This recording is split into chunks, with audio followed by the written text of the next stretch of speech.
Mga Kawikaan Kabanata 11, Kasuklam-suklam kay Yahweh ang timbangang may dayay. Ngunit kasiyahan naman ang timbangang tama. Kahihiyan ang laging dulot ng kapalaluan. Ngunit pagpapakumbabay nagbubunga ng karunungan.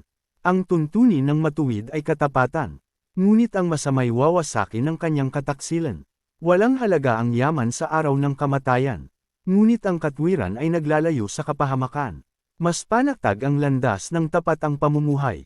Ngunit nabubuwal ang masama sa sariling kabuktutan. Ang katwiran ng mga matuwid ang negil iligtas sa kanya. Ngunit ang masama ay bilanggo ng kanyang masamang nasa. Ang pag-asa ng masama ay kasama niyang pumapanaw. Ang umasa sa kayamanan ay mawawalang kabuluhan. Ang matuwid ay inilalayo sa bagabag. Ngunit ang masama ay doon bumabagsak. Ang labi ng walang Diyos, sa iba ay mapanira. Ngunit ang dulong ng matuwid ay negil iligtas ng kapwa. Kapag ang matuwid ay pinagpapala, ang bayan ay nagagalak. Ngunit higit ang katuwaan kapag ang masamay napapahamak. Dahil sa salita ng matuwid ang bayan ay tumatatag. Ngunit sa kasinungalingan ng masama ang lungsod ay nawawasak.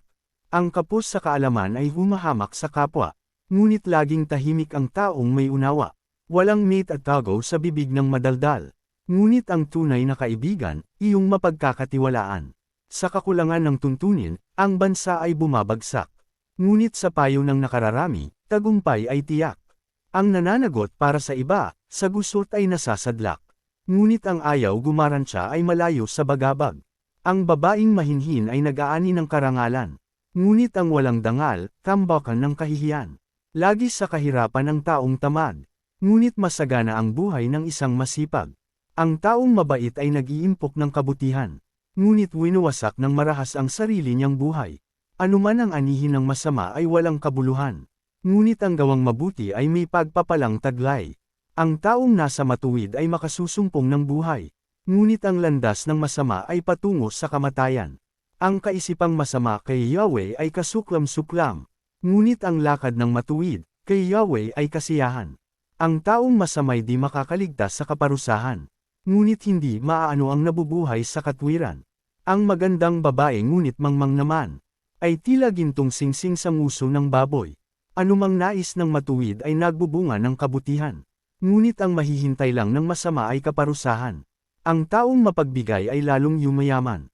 Ngunit naghihirap ang tikom na mga kamay. Ang taong matulungin, sesigana ang pamumuhay.